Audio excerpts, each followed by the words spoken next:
Welcome to the Killer Innovation Show, the longest continuously produced podcast in history. Each week, Phil McKinney brings you the insights and strategies to amplify your creativity and innovation skills. Here's your host, Phil McKinney. Welcome to this week's Killer Innovations podcast. This is a special episode. We took the mobile bus to Philadelphia for the Cable Tec-Expo Show. We parked the bus right on the show floor and collected a whole bunch of interviews there at the show, getting a variety of perspectives, not only of innovation in North America, but also from companies in Europe, sharing their thoughts on what's happening in the broadband industry and what's happening in innovation in general. All the people that we interview are innovation leaders within their respective organizations. And today is the first of those interviews. The other ones will come out about every other week or so, I think is kind of the timing we will do. But today, this is the kickoff for the very first episode. This interview is with Hanno Narjus. Hanno is the SVP Network Products. He's also the CEO of Teleste Intercept. Now, Teleste has been around for quite some time, 900 employees. We talk a lot about what they're seeing in Europe and what's it like to be a European innovation leader trying to come into the U.S. market, as an example. But we spent a lot of time talking about the history of what's happening in Finland. If you think back to way back to Nokia being kind of the big company in Finland and being an innovation leader on a global scale. And then what happened to Nokia? They missed the cycle and they got disrupted by others, mainly the Apple iPhone disrupting the entire mobile phone. Now, Hanno came from Nokia, and we talked about that and the impact of Nokia's failure to innovate, but the positive impact of all of those Nokia people, thousands and thousands of employees of Nokia being scattered around Finland and being encouraged and supported by the government, by the universities, by businesses, by venture capital to start their own businesses, and what that resulted in a positive impact on the economy and the country as a whole.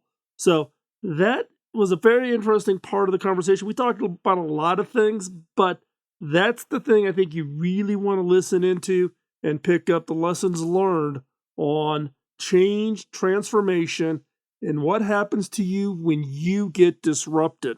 So let me stop talking. Let's hop in. This is recorded in the mobile studio on the show floor in the Philadelphia Convention Center. You can follow us on social media. We posted pictures of the mobile studio if you want to check that out. But let me shut up. Let's get into this episode. But before we do that, I've got that favor to ask. Follow, like, and share. Follow us on social media. Like this episode and share it with others. Without any further ado, let's hop in to this week's episode.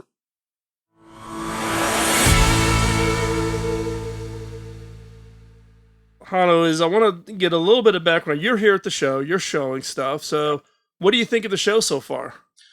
It's a, first of all, great come together of people since 2019. That's the first thing. And there is so much kind of demand has been for this. You can see it in the eyes of the delegates and the people you are meeting here. The energy level is phenomenal. So there is this very important people aspect. And I think this is a reasonably close-knit community. So the coming together is just so rewarding. So that's my first angle for the show. But the second one is, of course, this whole promise of 10G in this industry, and that 10G promise is so tangibly coming now together. The ecosystem parts are coming together. All the vendors are showing different implementations. So it's such a big buzz that we can now actually feel the development, the progress towards 10G becoming a maturity. That's, of course, tremendously exciting for a tech show. So that's also my quick reflections. Yeah, the one thing with regards to the 10G is also the it is about, we're seeing real product here coming being made live. So that's been pretty exciting. You also wonder, the excitement we're seeing on the floor, is it about the technology, or is it the fact that you get to see everybody in 3D? Yes, exactly. Everybody's real.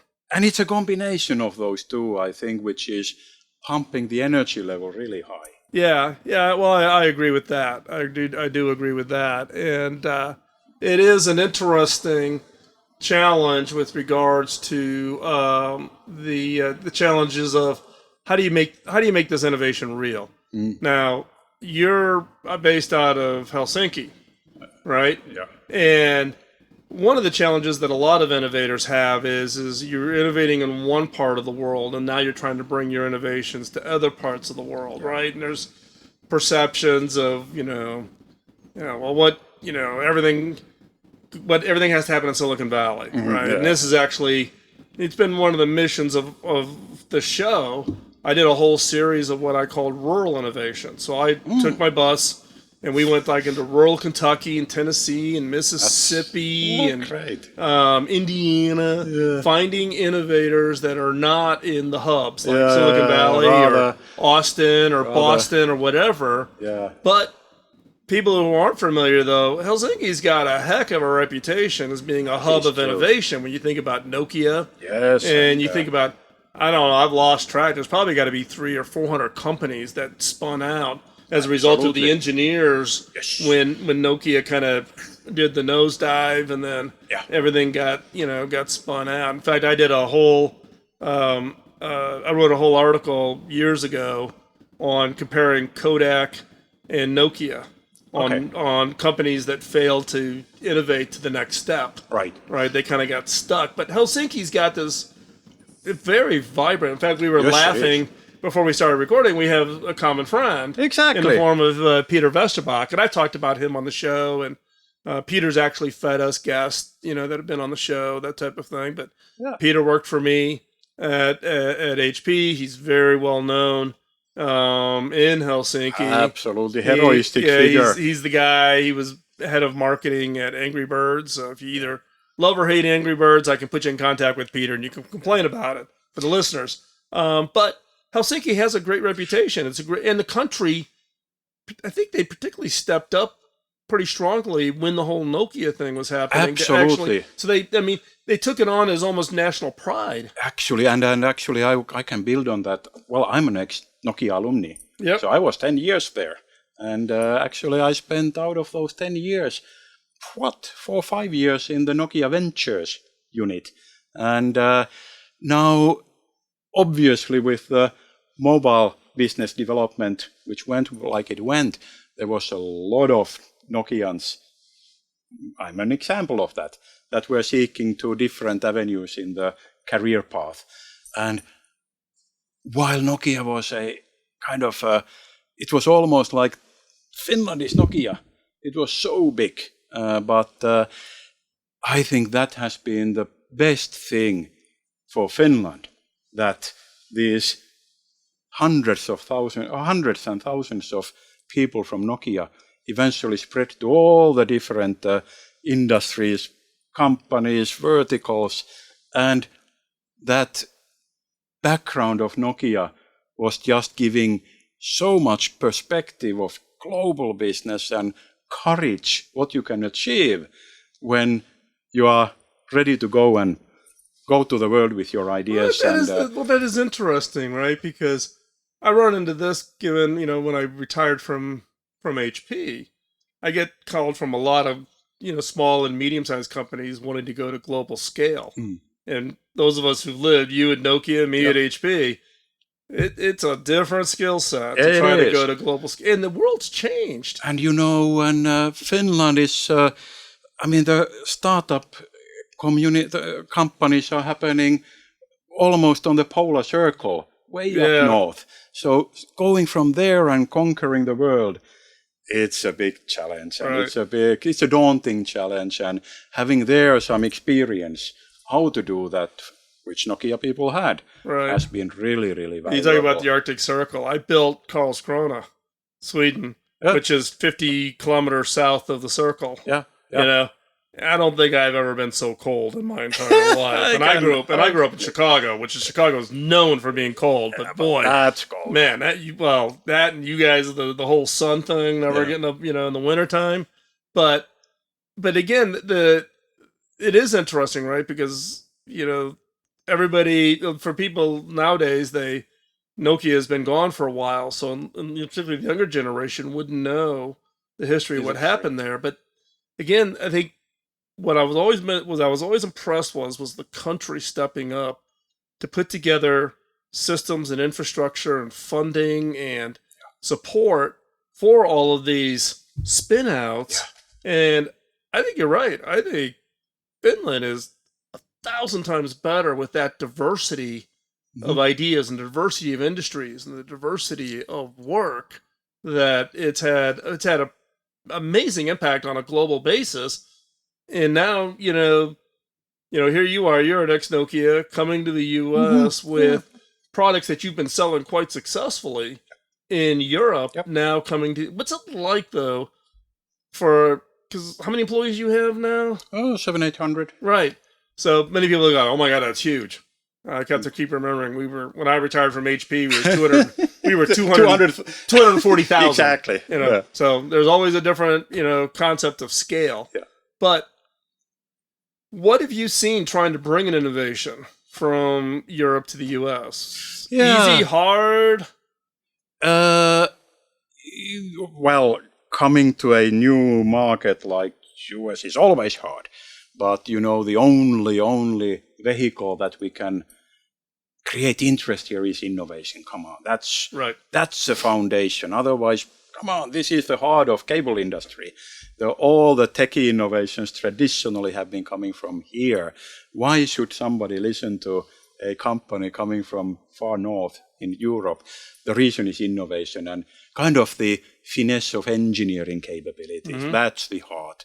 And however, having said that it's not easy, I think US as an culture and industry community is welcoming innovation. Yep. Good ideas are always appreciated.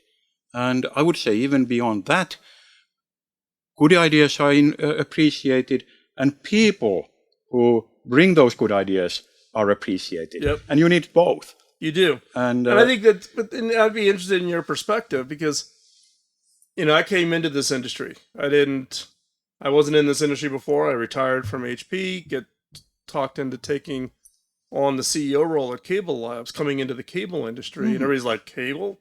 We got kind of, what? What are you doing in the cable industry? You were the CTO for HP. Why are you going to cable? But this industry is amazing from the standpoint of collaboration. It's not about personalities and egos. In fact, if you have a big ego, you will not survive in this industry. It's about the ideas. Yes. It's about the innovation value you bring. And it's amazing how there is an open culture to share innovation, share ideas, even to the level of how the standards work, where in this industry, the standards are not creating barriers of entry, rather the contrary. So you don't have to do a huge upfront license kind of stuff. It's amazing how this industry has been able to maintain such kind of a sharing culture and a welcoming culture. It's very different what I experienced when I was 10 years at Nokia and in the telecoms environment. So, well, think about the old the 3G, 3GSM, exactly. The now 3GPP, and how those standards activities, the SDOs do suffer from the particularly the vendor community doing barrier building, right, yes, around their IP. Exactly. And versus in our industry, like for instance, if someone wanted to build, like you wanted to build a DOCSIS modem or a DOCSIS platform, you get all of the Cable Labs patents for DOCSIS royalty free. That is exceptional. But with the understanding that you won't sue any of the other vendors who've also taken a license. Yeah. So we take the patent litigation risk off the table, Yes. which is great for small companies who can't compete on an IP basis against the really big guys. I mean, in the mobile space, well, you cannot make direct comparison, but in the mobile space, the venture we are trying to do over here would be highly risky. And here we go. There is a kind of a landscape, kind of a technology landscape there for you to grab and build on it without asking 100 permits. Can I do this? Right, or having to go negotiate a license fee to 25 different companies in order to use it. I don't know if it is still this. I don't know. This is very industry specific, but obviously there was this famous father character, John Malone, and I could imagine it's even his heritage that is still visible. It's very much John Malone heritage. When I was one of the 5 founders at Tellegent, John turned into being one of our largest shareholders. That's the first time John and I met. So he sat on the board of directors. I was one of the elected officers as being one of the 5 founders. And I remember those board meetings, right? They could be tough. John would be tough, but he was always surprised because of the cable industry having always been so open and so sharing and that. And then you go to the normal telecom market or you go to the IT market. I always tell the story. In fact, I shared it on stage the other day, which was, it's a secret weapon of the cable industry. Because when I was at HP, it was not like I would call my counterpart at Dell and say, let's have lunch and let's share R&D plans. It would never happen. In our industry, everybody shares. Yeah. Hey, I'm having a trouble here. How do you guys solve it? Oh, we solved it this way. Oh, that's great. And everybody's helping each other. Now, even, we're very careful at Cable Labs. We don't do standards. We do interfaces. The key difference there is by defining the interfaces and defining them very specifically, that leaves everything that happens between the interfaces open to the vendors to innovate. Exactly. And actually, we were talking before we started recording about some of your work, which is around innovating what I call instrumentation. You call it sensing, or the sensor piece of measuring everything that's happening in the network. Yeah. Now, that's not part of the specification, right? That's the value that you bring to the product. So take the things out that aren't really a competitive advantage and free up your R&D dollars to innovate in the areas. And create new ideas how to build and run these infrastructure. Right, and go win business in a different way. Now, in your case, you introduce your products in Europe, and now you're bringing these... And now we are at that stage that we are having the courage and strength to go beyond Europe. Yeah. And yes, targeting to get our share of the US. And do the US customers accept your European installations as good validation, or do they not give credit to that validation? Obviously, they give credit to that validation. I mean, there is while we haven't been in US as a brand, this cable industry is a global network of people, so reputation spreads, and it is strong asset that we have, that there is a kind of a positive record coming from our European customers. Right. And for instance, Virgin, Liberty Global, Vodafone, Altice, SFR. Yeah, I mean, they are strong brands. They are strong brands, and they're all members of Cable Labs. Exactly. And so, from that standpoint, the fact that if you are trying to go sell to Comcast, they're going to call. Their counterparts at the other operators. Yes, they know whom to call. They know whom to call. Right. And that is extremely important. But still, I mean, we have to pitch our innovation here, and that is a long journey. So, what's for your organization? We talked about using the word innovation, but I want to drill in a little bit. What's the organization's philosophy? What's your organization's culture around innovation? There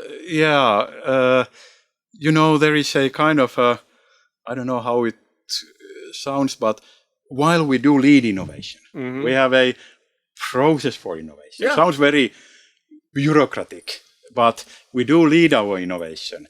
However, there is also this kind of notion of encouragement to think out loud. I mean, while you try to lead where your ideas should be boiling, on the other hand, there is a lot of freedom and kind of appreciation for the unmanageable part of the innovation. Yeah, well, what we call the fuzzy front end. Yeah, that's the beauty. How to. Well, and innovation process is not bad. In fact, I argue, that you have to have an innovation process. What I also argue for is the fact that be careful of locking the process, right? Yeah. So just as you innovate products or services, you need to constantly innovate the way you innovate. So process is not bad, but the dealing with the fuzzy front end, how do you encourage? Well, I mean, it sounds like because you sound like that your culture is about encouraging that thinking, encouraging the try, experiment, see if this works, those kinds of things. Yeah, and we have been trying to encourage even further these fail fast concepts, etc. Right. But sometimes engineers are cautious with. Actually, I'm afraid how much they are actually still filtering. Self-filtering. Yeah, self-filtering. They'll look at it and go, I think that's the biggest enemy. That's an okay idea, but Joe over there is going to not like it. I'm not going to even... That guy will never believe me anyway. Right, they won't believe I can do that, so I'm not even going to submit it, and they're doing it in their head. So that's my main worry, that, hey, how much self-filtering we still have. And I think this is kind of... while in Finland, I think we have a great innovation culture, courage to say, hey, we can do this. But at the same time, the engineering community is kind of, if you will, sometimes a bit introvert and kind of likes to live in his own world, etc. Right, well, and I think some of it also comes from the educational systems. Yeah. Got to get my good grade or whatever. But it also comes from organizations they come from. Yeah. I mean, I've gotten to the point where, when I look at someone's, resume on LinkedIn or whatever, and I look at who they've worked for, I can tell you how they think about innovation based on where they worked. They're back right, where they worked. That CEO encouraged innovation, or that CEO was negative on innovation, so and now you're hiring this person, and sometimes, it is about unlearning bad habits. Yeah. And I think every organization deals with this, because unless you're going to hire all new fresh graduates right out of high school before they go to college, they're all going to have the bad habits, kind of coming with them. So you got to learn how to deal with them, I guess. Yeah. And you have to, break them out. But one more aspect I would like to bring up about our innovation, kind of leading the innovation and which works in our industry and our size of organization. We are no Nokia, we are not that huge. We are still having an organization and environment where product designers meet customers. I mean, there are these touch points happening, and we really try to nurture and encourage those touch points to be kind of enabled, because that interface is the key, and that iterative process when many of our innovations are coming from our customers, but then we refine them, we make them beautiful, and then we iterate them with them. And I think that is the nucleus also of and that is not a process per se, but that's what we encourage. So for those, who are they then that come and have that interaction with customers? Is it sales engineering, or is it core product people coming out to have these kinds of conversations? It's of course product management, sales engineering, but we expose the core kind of R&D leaders Right. into that customer interface. And I think that is even at least as important. Well, That the core R&D leaders, which actually define the architectures.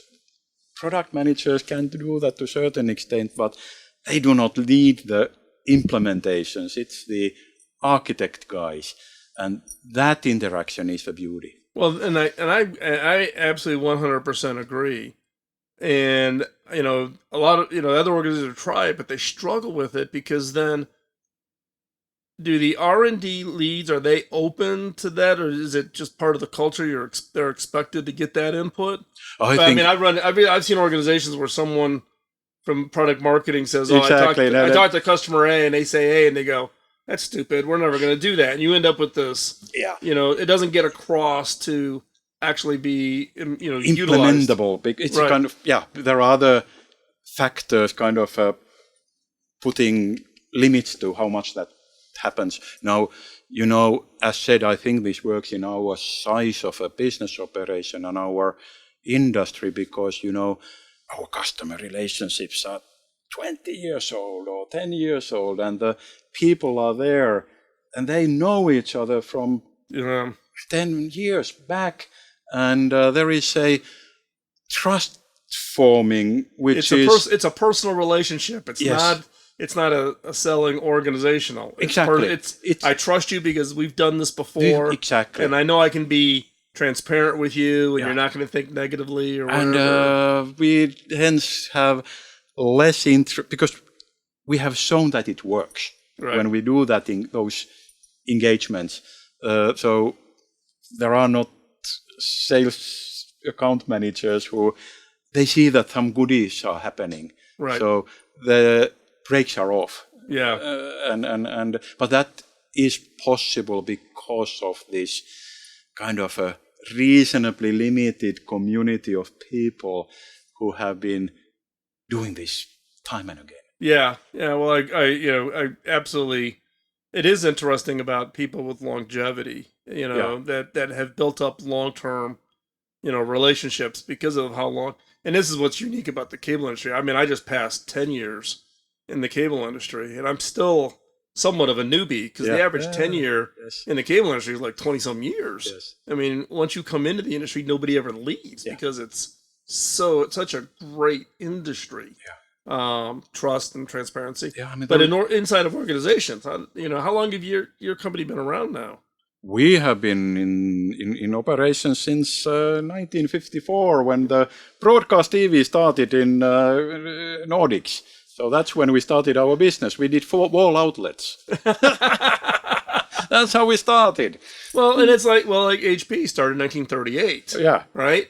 And you have people very long tenure and moved around inside the organization. They used to be in that role. People know the business and they know exactly who to go talk to. Yeah.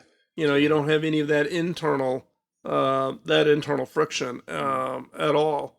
So in your coming to the U.S., bringing your innovations here, how do you position those innovations? Are you bringing something that's like not done by the U.S. suppliers? So it's totally breaking out into new feature sets. Yes, it is. And this type of capabilities, this type of automation has really telemetry has never really been kind of implemented here. And there is kind of so yes, we very much come with that angle that, hey, this has proven to be of value in the European environment. So, hey, should we have a look? And so here's the question then: why didn't the U.S. any of the suppliers see that gap in the feature set? That is the core question that I have been wondering why. But and I could have many aspects to this question. Let's start from why we went into that, and that is because our customer base were not anymore pure kind of one vertical cable network providers. They were mobile providers. They were doing all kinds of things. So they didn't have any more the expertise available in the field force. And they asked us, hey, can you automate this? Can you do products where you don't need a spectrum analyzer or a handheld device, automate that so that our kind of standard guys can still build and run these things. So that's how we entered into that path, which has been just then building on and building on after that. Whereas that has still to happen in US.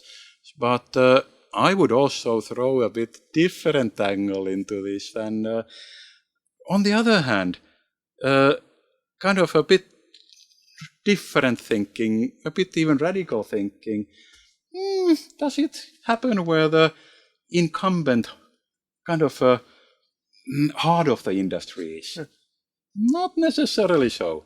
So it might be that the bigger ideas don't happen where people have been just doing this, kind of cranking the wheel year by year, and hence maybe these ideas have a more fertile ground somewhere outside of that traditional heart of the industry. I don't know.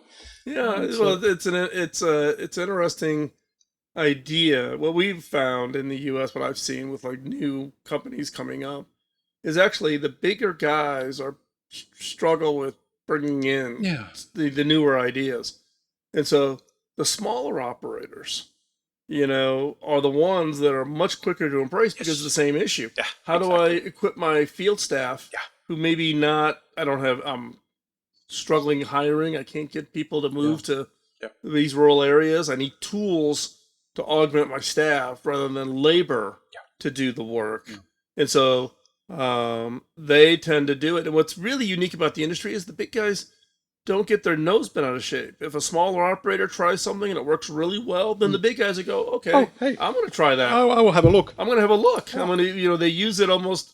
And what's interesting, because of the collaboration, the smaller guys will share everything with the bigger guys, saying, here's what we did, here's why we did it. And this is actually how Wi-Fi mesh started. Getting adopted in the U.S. It started with a couple of the smaller operators.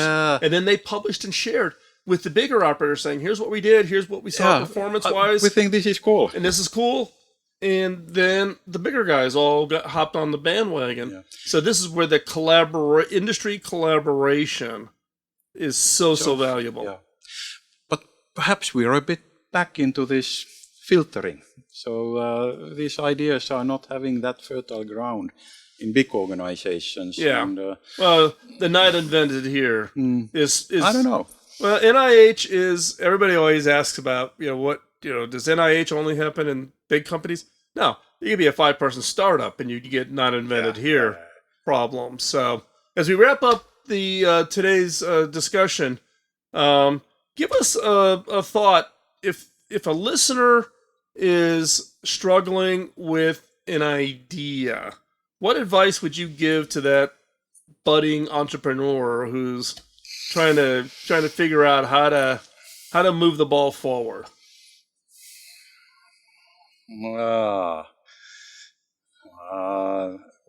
I'm taking the aspect of within an existing business organization. So, so someone's in the organization, they've got an idea. How do I get my leaders to I'm embrace not going to establish a startup and go to the VC community. No. So that's a good question. Well, first of all, be passionate and patient. I mean, both are needed. So don't give up. I mean, believe in what you what you have, and then I wouldn't necessarily immediately go to the CFO or the top. I mean, build your kind of a group around you who are more like would be opinion leaders and who can back you up in the organization. So that is something that I would advise. So kind of don't go immediately to the top guns, but start to talk about, get wider traction. And you probably know who are the opinion leaders in your business organization. Go and talk to them. Try to get them on board. Something like that. Yeah, I think build up your support before you try to storm the mountain. Get momentum. Don't be alone. Get Right. momentum behind your. But I repeat, be stubborn and proud. Great. It's needed. Perfect advice. So I would encourage everybody to think about that. Think about who in your organization could be what I jokingly refer to as a partner in crime. Yeah. Who can come alongside and help you and who have influence. It doesn't have to be the top dogs. We'll find those right influence. Yeah. Hanno, thanks again for joining us here on the bus. Phil, thanks a lot. This is an exciting place. Thanks. Thank you.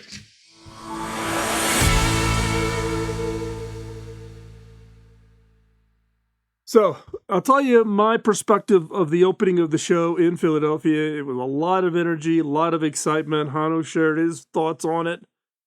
This was the first time that we've actually had the mobile studio parked on the floor inside of a major industry show like that. It was actually a lot of fun. About 250 people came through the bus to take a look at it.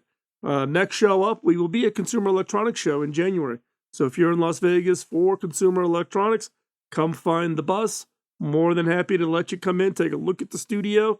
And if you've got a topic or you have an innovation story to tell and you'll be at CES, let us know. Drop us an email. You can send us a message through either the Killer Innovation site, or you can go over and fill out the contact form over at theinnovators.network. So with this, let me wrap up this week's show. As I said in the beginning, this is the first episode of a sequence of episodes. I think there was a total of 5 interviews we did at the show. So stay tuned. Those will be coming about every week, every other week or so, depending on other episodes that we've got pre-scheduled. So stay tuned. You'll get them all. They're all lined up, ready to go. And we'll get those out to you. And you'll learn a lot of what's really happening in the broadband industry on a global scale. And again, everybody we interviewed are innovation leaders within their organization and within the industry. So also hearing from them about how they innovate and how their organizations deal with innovation. So with that, thanks again for your time, listening to the show. We do greatly appreciate you being with us here each and every week. Don't forget, subscribe. Subscribe wherever you get your podcast so that you're automatically notified for each and every episode. That way you don't miss anything. You can also find out all the shows. We're going to get ready. We're launching new shows with new hosts over at theinnovators.network, all about innovation, all about all kinds of innovation. We have innovation in healthcare right now. Kim McNicholas's show, which is getting a lot of really good traction. We have some new shows. I don't want to, pre-announce them as of yet. Stay tuned. All coming between now and the end of the calendar year. So go check those out. And with that, thanks again for your time. Really do appreciate it. And we'll talk to you next week. Bye-bye. Podcasting nonstop since 2005, this has been the Killer Innovation Show on the Innovators Network.